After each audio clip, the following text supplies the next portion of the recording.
And so he made a huge mistake. And so why go through all this torture just to look better and try to win an IB Pro card? And so you got to give him this. The man, he actually tries. Now, if only he could harness all this power, this energy, this desire to be the best, and get a proper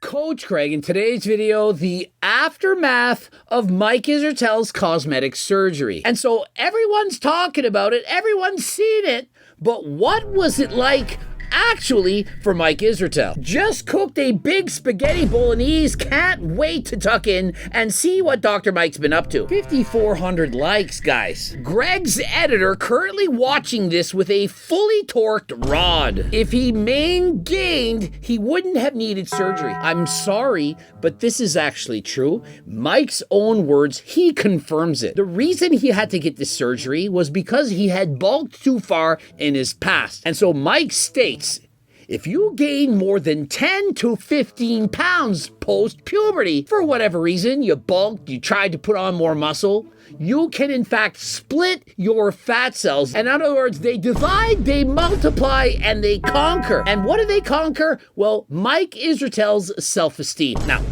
I'm not trying to make fun of him, I'm not trying to put him down, but is there any other actual reason for him getting this surgery aside from he didn't like the way that he looked? This is not for his health. This is not for his fitness. This is to look better. He's a bodybuilder. Bodybuilders are under the scrutiny of the judges as well as the fans. And if you don't meet up to their expectations, well, it's going to affect your self-worth. And that it did. So much so that despite the fact that he looked all right, does anyone think that Mike competed while he was fat? Now, was he mind-blowing shredded? Enough to win an IBB Pro card? No, but he looked better than 99% of the population. But it wasn't enough. And so he underwent, and if you watch his video, you're going to think, I can't believe he went through all of that just to look a little bit better. Greg stopped his workout to react to this. People like Greg are the reason people like Mike are obsessed with their leanness. It's in fact the opposite. Only people who haven't watched my videos would actually say this. I don't think there's a single YouTuber in the world who stated that people should be 15% body fat for their health. And I'm talking about men, women, 25%. I never tell people to maintain single-digit body fat. And I warn people, I caution them, I tell them, be careful if you're a bodybuilder. I urge you, don't go on that bulk, main gain, that you need to reverse diet, that if you suddenly gain weight after show the reflection in the mirror, it's going to disappoint you. You can develop an ED. 25 to 50% of people who compete in bodybuilding competitions, they end up with an ED. That's almost half. And so how many people out there do you think develop body dysmorphia, poor self-esteem, poor self-image, self-worth, and so on? A lot. How this went, what this might kind of portend for me in the future, was this worth it for me? And importantly, could this kind of thing be worth it for you? Now, rare is it for anyone to be open, honest, and transparent as Mike Israetel. He doesn't give a shit. He's telling you exactly what happened. He could have hid the pain, the gory, the agony, but he didn't. He's telling you, this is what I went through.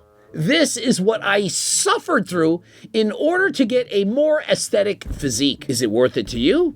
Probably not. Certainly not worth it to me. After watching this, I'm never doing it. But was it worth it to him? Absolutely, despite the fact that this was the worst thing he's ever gone through in his entire life. Why the hell did I have to get, because I didn't have to get it, why did I choose to get my love handles and lower back skin reduced and fat cells cut out? And so I'm glad he made that point. Why did I choose to get it? He did not have to. He didn't look all that bad. And even in his worst, now remember, when he's dieted down close to 6% body fat, he doesn't have as much fat as when he's in his off season. For resting after weights, like you finish lifting, you go to the locker room, take pictures of your genitals, take pictures of other people's genitals against their informed consent, you go to the parking lot, you start drinking your protein and carb shake, you sit in your car to warm it up while scrolling through your pictures and sending them to your friends. Classic stuff everyone does at the gym. And as he says in this video, I literally saw him in person before this all took place.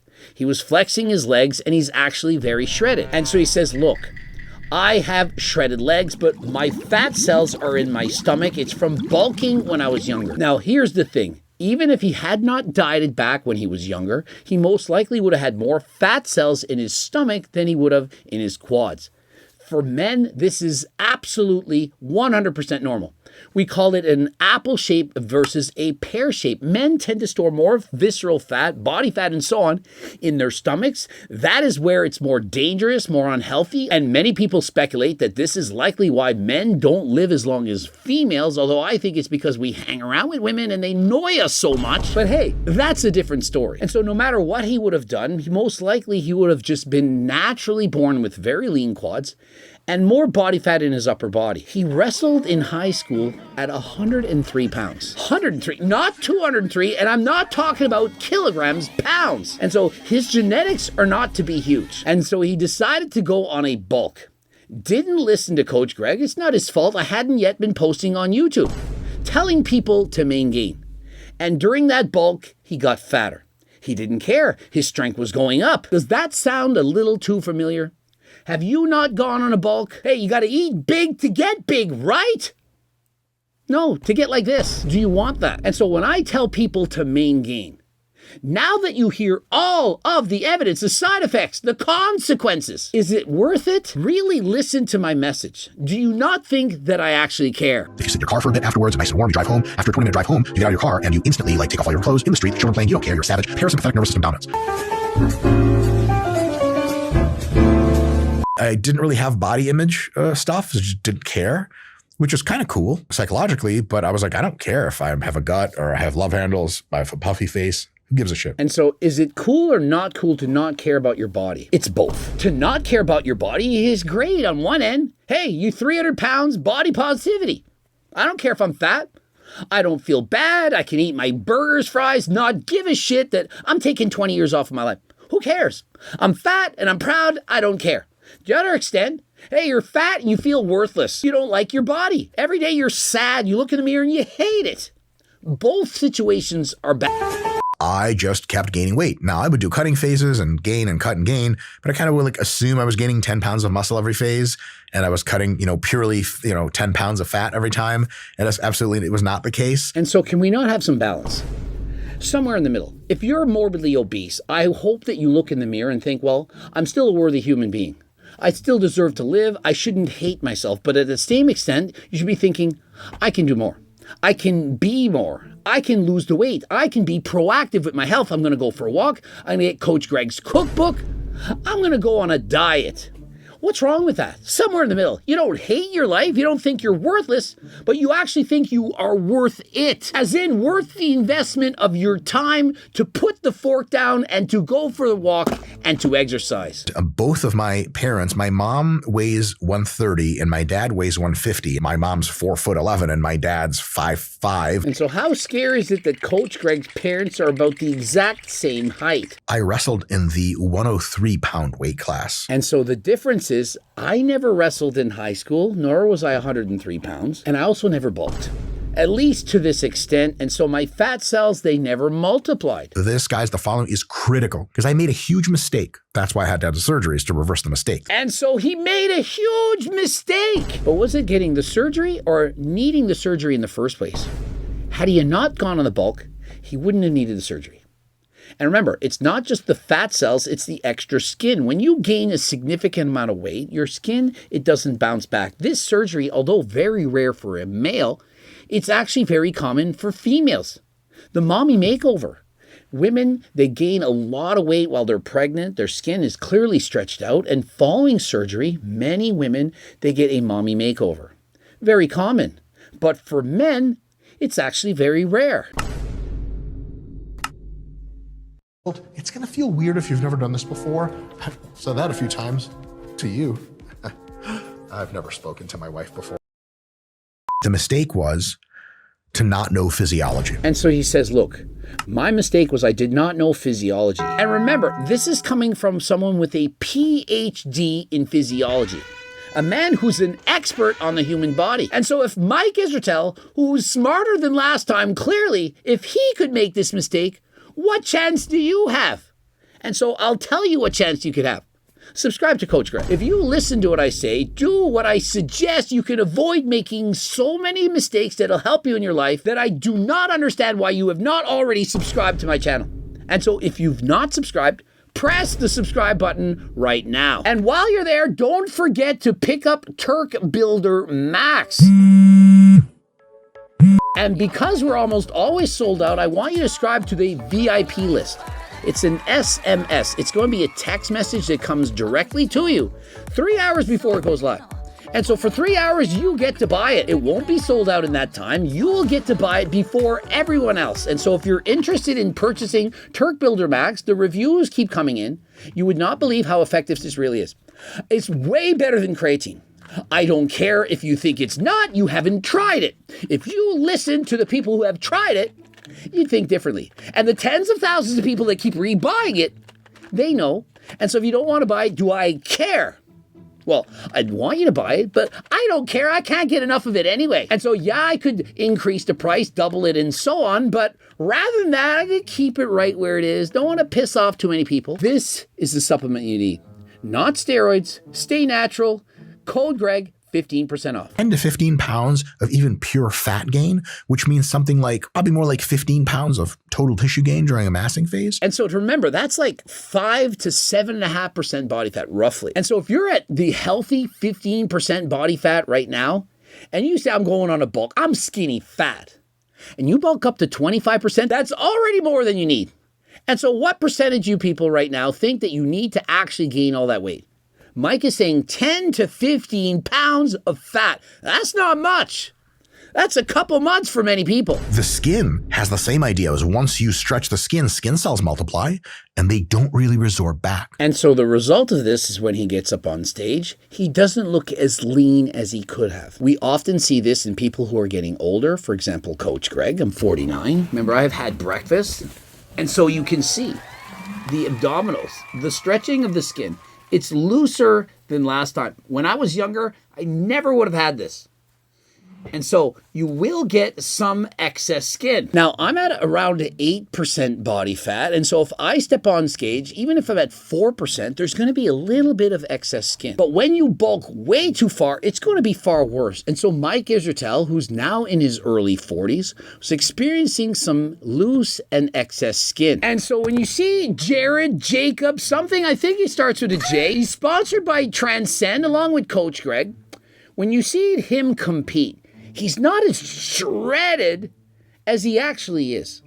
We're overestimating his body fat percentage because he actually has too much loose skin. It has a softer appearance. And so it's very difficult for someone who was 200 plus pounds overweight to look as shredded as if they had never bulked in the past. And so Mike Israetel, although hadn't gained as much as he had some of that. And so he underwent this surgery to remove fat cells, to remove skin, tighten them up, and so on, to appear leaner and to have a smaller waist. Does that make sense? And so if you want to get your blood work done by Transcend, they have qualified doctors that can go over it. Remember, I've partnered with them.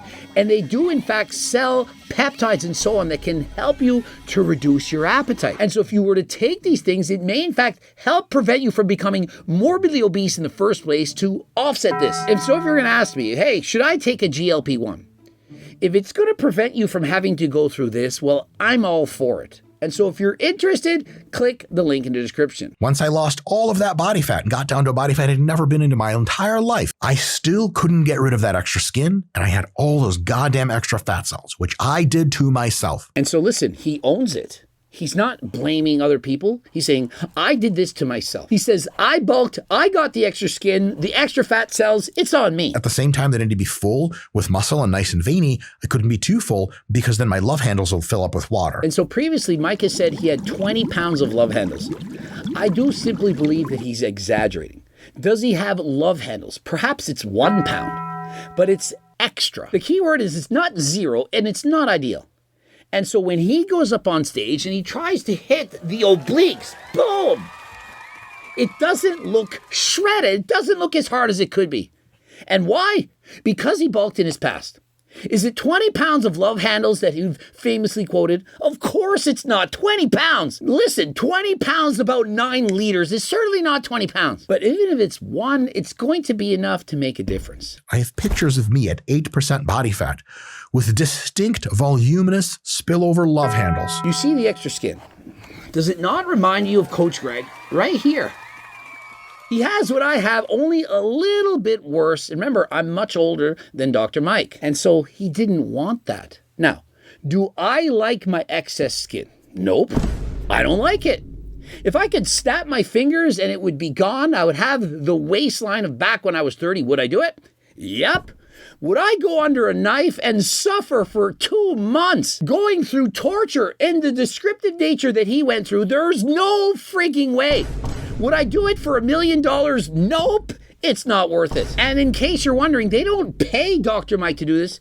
You actually pay to go through all this torture. And so what would be the better way?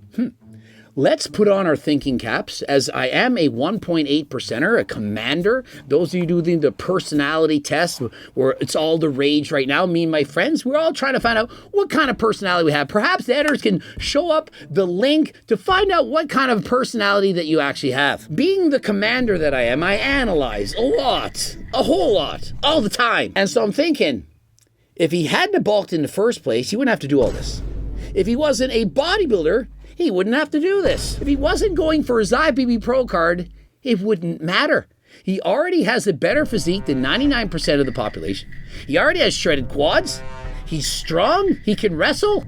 And so why go through all this torture just to look better and try to win an IFBB Pro card? And so you got to give him this. The man, he actually tries. Now, if only he could harness all this power, this energy, this desire to be the best, and get a proper I had to say it. If he could only have done that, well, the world would be different as we know it.